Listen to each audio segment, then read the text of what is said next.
The sky burned, not in the poetic sense that poets describe sunsets or lovers describe passion, but in the literal terrifying way that the atmosphere of a dying world burns. Above what remained of London, the air shimmered with an unnatural heat, distorting the skeletal remains of buildings that had once defined the city's skyline. In the ruins of what had once been the Royal Observatory, Dr. Aris Thorne adjusted the radiation shielding on his environmental suit and checked the chronometer on his wrist.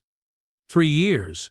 3 years since the first portal had appeared above Tokyo. 3 years since humanity had learned it was not alone in the universe, and that the universe was not friendly. They're opening faster now, Aris said into his comm unit, his voice strained through the mask's filters. The energy signature is identical to the previous 6. Commander Eva Rostova's voice crackled back through the static. How much time do we have, Doctor, before it fully materializes? 4 hours, maybe less. After that, Aris didn't need to finish. Everyone knew what happened after. The phenomenon had been dubbed the emergence by media outlets before most of those outlets had been destroyed. Portals, tears in the fabric of reality itself, appearing without warning, without pattern, without mercy. From each poured destruction, biomechanical horrors that defied human understanding, atmospheric alterations that rendered regions uninhabitable, and most terrifying of all, a systematic efficiency that suggested intelligence behind the devastation. Aris turned from the monitoring equipment and faced his research team. 6 scientists from what remained of Earth's best institutions, all huddled in the reinforced basement of the observatory. Their faces, illuminated by the glow of monitors, reflected the same mixture of exhaustion and terror that had become humanity's collective expression. Status report, Aris commanded, his voice taking on the authority that had somehow fallen to him in these dark times. Dr. Lena Petrova, her dark hair pulled back in a severe bun, pointed to a screen displaying complex energy readings. The portal's formation is consistent with the previous 6, but there's a quantum cogitation we haven't seen before. It's subtle, but it's there. Aris leaned closer, his eyes narrowing. Could it be a variation in their technology? Or a different type of portal entirely? Lena countered, her Russian accent thickening with urgency. What if this one isn't like the others? Commander Rostova's voice cut through their analysis. All portals are the same, Doctor. They bring death. That's the only pattern that matters. Commander, Aris replied, if there's even a slight difference, we need to understand it. It could be our only advantage. The only advantage we need is the fusion warheads we've positioned around the emergence site. Rostova countered. As soon as that portal stabilizes, we're hitting it with everything we have. Aris felt a familiar frustration rise in his chest. The military response had always been the same, overwhelming force, and it had always failed. The entities that came through the portals seemed to anticipate their tactics, to counter their weapons with impossible efficiency. Commander, with all due respect, that strategy hasn't worked before. Why would it work now? Because this time we're not holding anything back. Rostova said grimly. The United Nations has authorized the use of tactical nuclear weapons. We're ending this. One way or another. Aris felt a chill that had nothing to do with the inadequate heating in the observatory. Nuclear weapons. The ultimate act of desperation, a move that might poison what little remained of Earth's biosphere even if it succeeded. I need to get closer to the site, Aris said, already moving toward the reinforced doors. If there's something different about this portal, I need to see it firsthand. Lena caught his arm. Aris, that's suicide. The radiation alone. I'll take precautions, he said, gently disengaging. But we're running out of time and we're running out of options. Outside, the sky had taken on a sickly greenish hue, the same color that had preceded the other 6 emergences. Aris climbed into the armored vehicle, his mind racing through possibilities that grew increasingly unlikely with each passing moment. What if the aliens were testing them, probing their defenses with increasingly sophisticated attacks? Or worse, what if these were merely scouts and the main invasion had yet to come? The drive through what remained of London was a journey through hell itself, buildings twisted into unnatural shapes, their structures rearranged by some unknown force. The few survivors they passed moved with the haunted expressions of those who had seen too much, Lost too much. As they approached the emergence zone, the military presence grew heavier. Tanks, artillery pieces, and missile launchers formed a perimeter around the distortion in space that was slowly taking shape above the city's financial district. Soldiers in environmental suits moved with practiced efficiency, their movements betraying the urgency of their mission. Commander Rostova met Eris at the command post, her face grim beneath the transparent visor of her helmet. At 50, she had the weathered look of someone who had aged a decade in the last 3 years. Her military career had spanned 30 years of relative peace, a fact that now seemed like a cosmic joke. "Doctor," she acknowledged with a curt nod. "You have 30 minutes before we evacuate the area and commence the strike." "I understand," Eris said, his attention already fixed on the phenomenon above them. The portal was unlike anything human technology could create, a perfect circle of impossibility that defied physics as humanity understood it.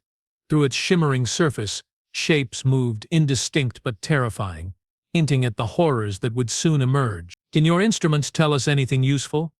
Rostova asked, her voice betraying none of the tension that must have been coiling within her. "The energy readings are off the charts," Eris replied, his fingers flying across a portable analysis device. "But there's definitely something different about this one. The quantum fluctuations Lena mentioned. They're forming patterns, almost like communication." Rostova's eyes narrowed. "Communication? With what?" "With us, perhaps," Eris speculated. "Or with something else. Something on the other side." The thought was both terrifying and exhilarating. 3 years of destruction, and suddenly the possibility of communication. It seemed too good to be true, too convenient in the face of humanity's imminent extinction. "We've intercepted no signals," Rostova said skeptically. "Our most advanced monitoring equipment has detected nothing that resembles communication." "Maybe we've been looking for the wrong thing," Eris countered. "Maybe their form of communication is nothing like ours." A sudden alarm blared from the command post, drawing everyone's attention to the main monitor. "The portal is stabilizing faster than projected," a technician announced, his voice tight with panic. "We have minutes, not hours." Rostova turned to Eris, her expression unreadable through the visor. "You have your answer, Doctor. It's just like the others, or it's different in ways we don't yet understand," Eris insisted, already moving toward a specialized sensor array he had designed. "Give me 10 minutes. If I can't prove this is different, we fall back to your plan." The commander hesitated for a fraction of a second, then nodded curtly. 10 minutes. Then we're ending this." As Eris worked, the portal continued to form, its edges becoming more defined, its interior revealing clearer glimpses of what lay beyond. And then he saw it, something that made his blood run cold. The other portals had shown glimpses of biomechanical horrors, of alien landscapes that defied human understanding. But this one showed something different. Something that looked almost like stars but arranged in patterns that no human astronomer had ever recorded. "Commander," Eris said, his voice urgent, "I need to recalibrate the communication array. Point it directly at the portal's center." "What are you hoping to achieve?" Rostova asked, even as she signaled her team to comply.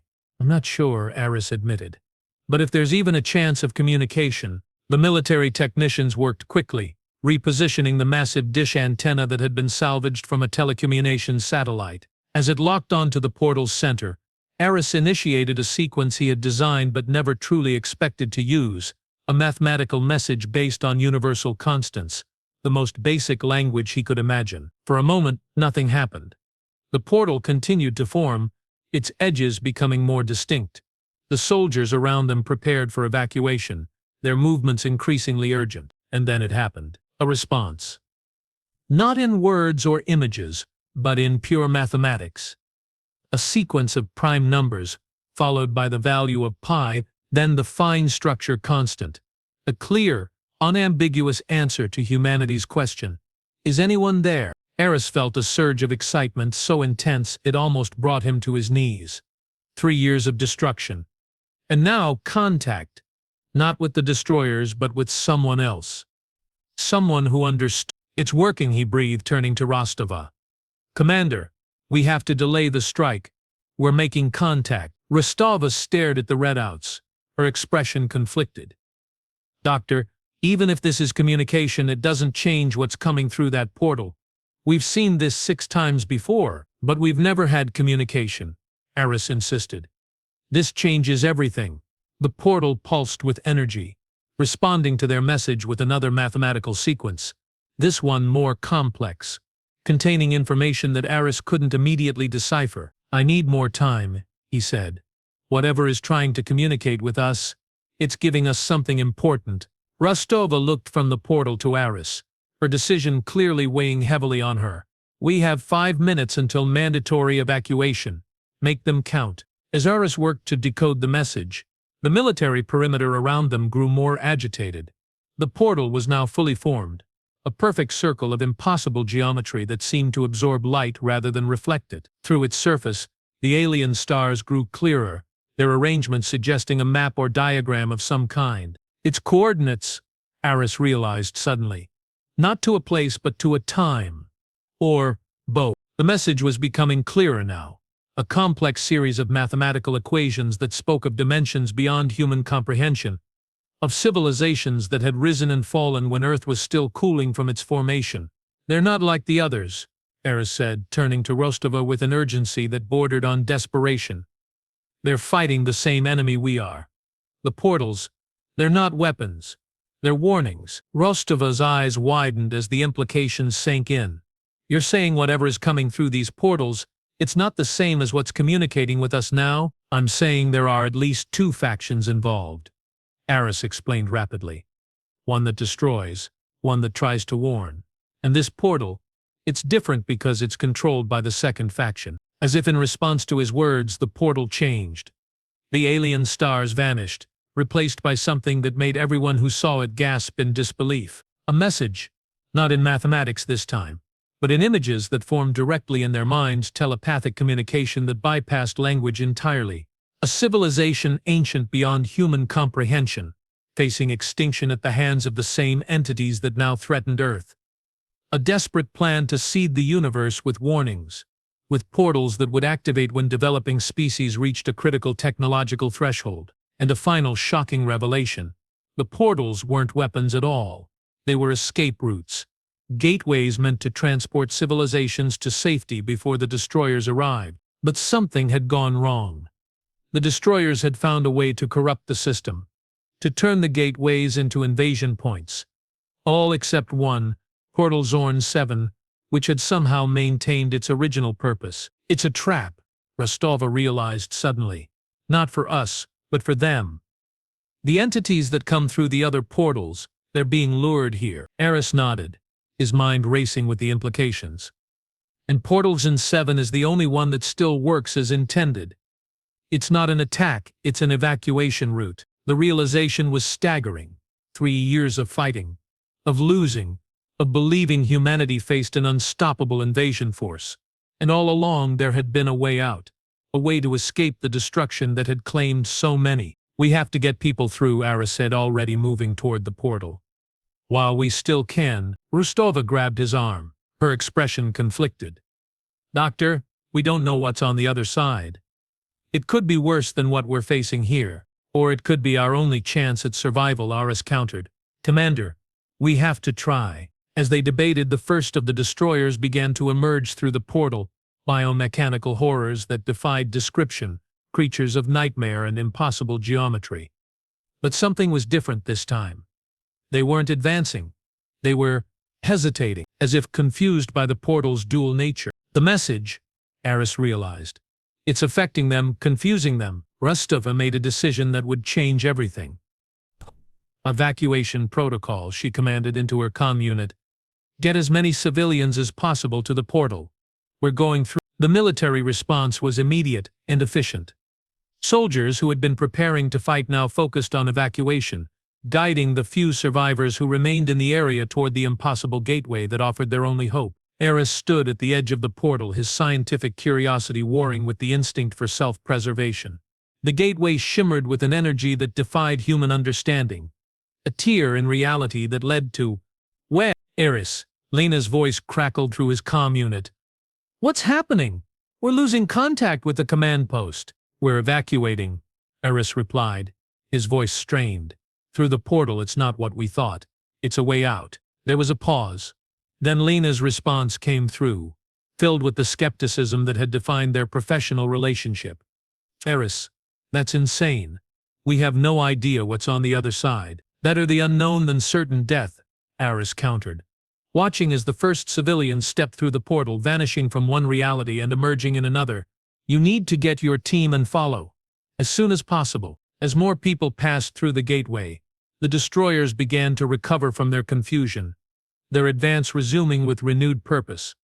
The military perimeter held them back, but it was clear they wouldn't last long. Commander, Eris said, turning to Rostova. We need to go, now. Rostova nodded, her expression grim as she watched her soldiers buying time with their lives. They'll hold as long as they can. We can't waste their sacrifice. Eris took one last look at the dying earth, at the sky that burned with the fires of a world coming to an end.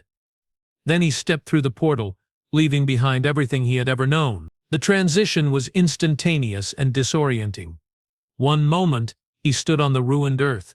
The next, he found himself in a place that defied human understanding. A vast chamber that seemed to exist outside normal space-time, its walls adorned with symbols that glowed with an internal light. Around him, the other evacuees stumbled through the portal, their expressions ranging from awe to terror. This was nothing like Earth, nothing like any human conception of heaven or afterlife. It was alien in the truest sense of the word. And then a presence entered their minds. Not words, but concepts. Ideas that bypassed language entirely. Welcome, survivors of Earth.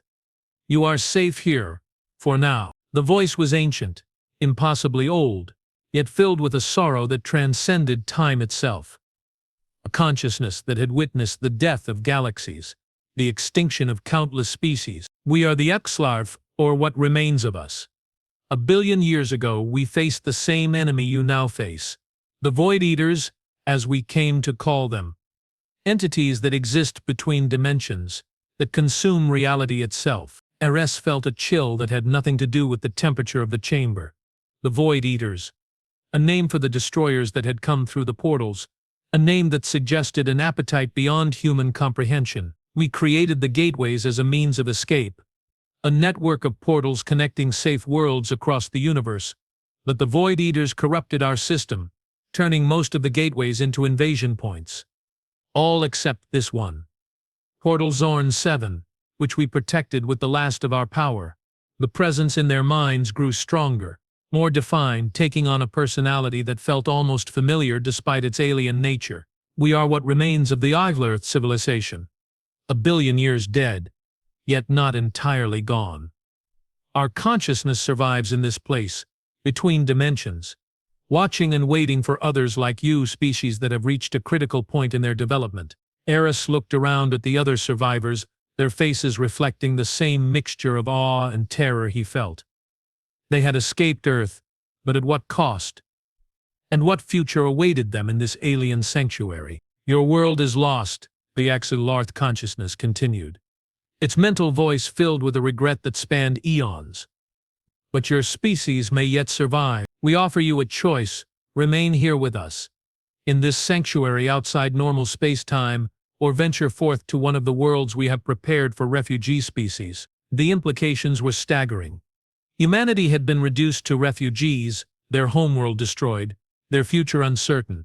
Yet they had survived when so many others had not. But know this, the SCI-FI added, its mental voice growing more urgent. The Void Eaters are not defeated.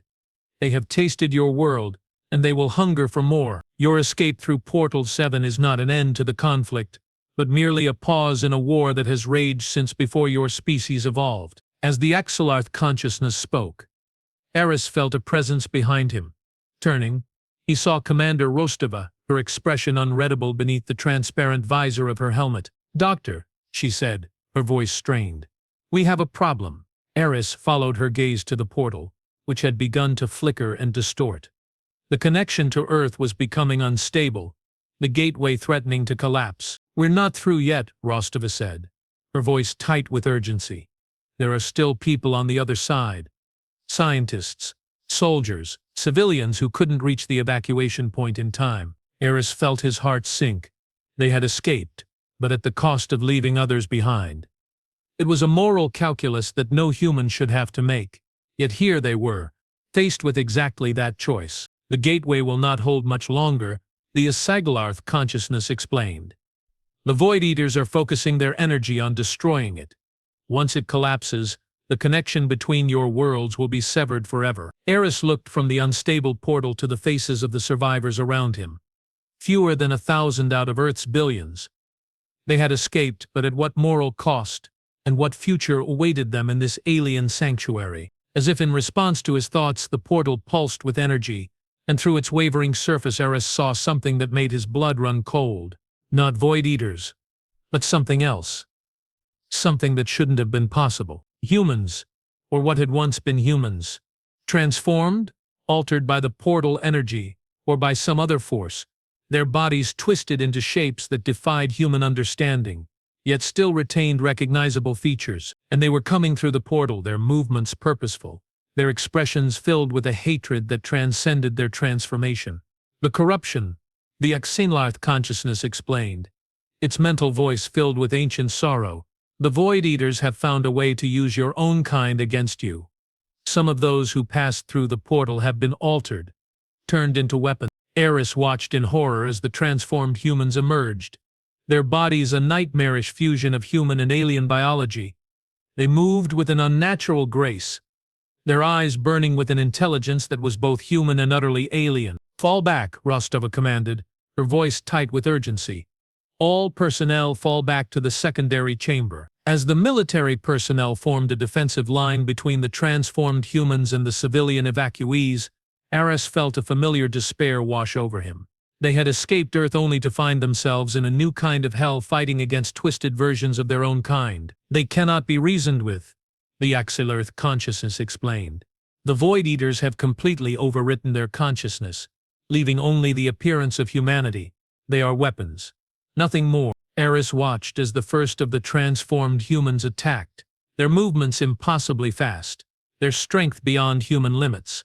The soldiers fought back with disciplined efficiency, but it was clear they were outmatched. "We can't hold them," Rostova said, her voice grim as she fired her weapon at an advancing creature. "They're too strong, too fast." Eris looked around the vast chamber, his mind racing for a solution. They were trapped in an alien sanctuary, fighting against corrupted versions of their own species, with the portal to Earth collapsing behind them. And then he saw it. A control panel of some kind, its surface covered in the same glowing symbols that adorned the chamber walls. The SCI-FI technology that maintained this place between dimensions. The controls, the SCI-FI consciousness explained, anticipating his thoughts. They could be used to stabilize the portal, but the energy required would be enormous.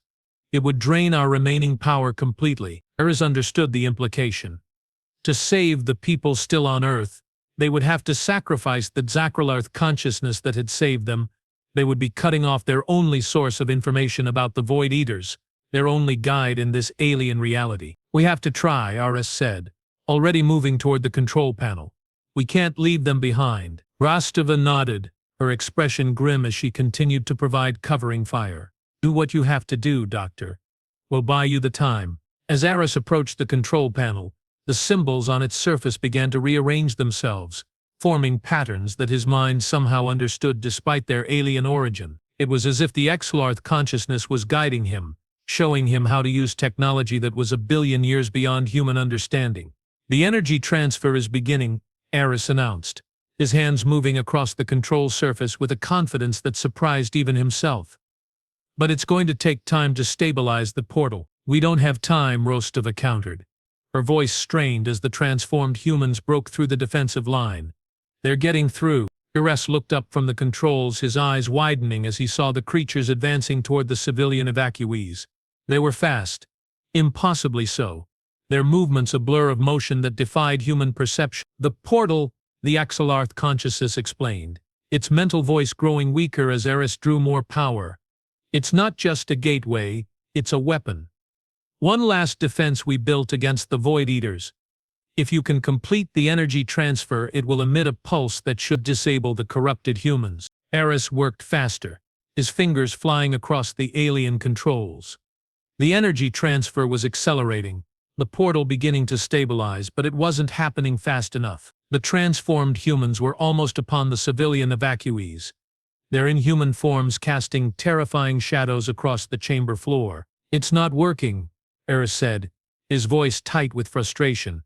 "The energy transfer is too slow. There is another way," the Exrelarth consciousness explained, its mental voice now barely a whisper. "A direct binaural interface. A direct binaural interface. But the risk? The energy would burn through your human nervous system in seconds." Eris didn't hesitate. "Show me how." As the Exrelarth consciousness guided his hands to a port on the control panel, Alice felt a familiar fear mixed with a strange sense of purpose. He had spent his life studying the unknown, seeking answers to questions that humanity had never thought to ask. Now, faced with the ultimate unknown, he had a chance to make a difference. "Commander," he said, turning to Rostova, "get the civilians to safety. I'll handle this." Rostova's eyes widened as she understood what he intended to do. "Doctor, you can't. The energy will kill you. It's already killed billions," Eris countered, his voice firm.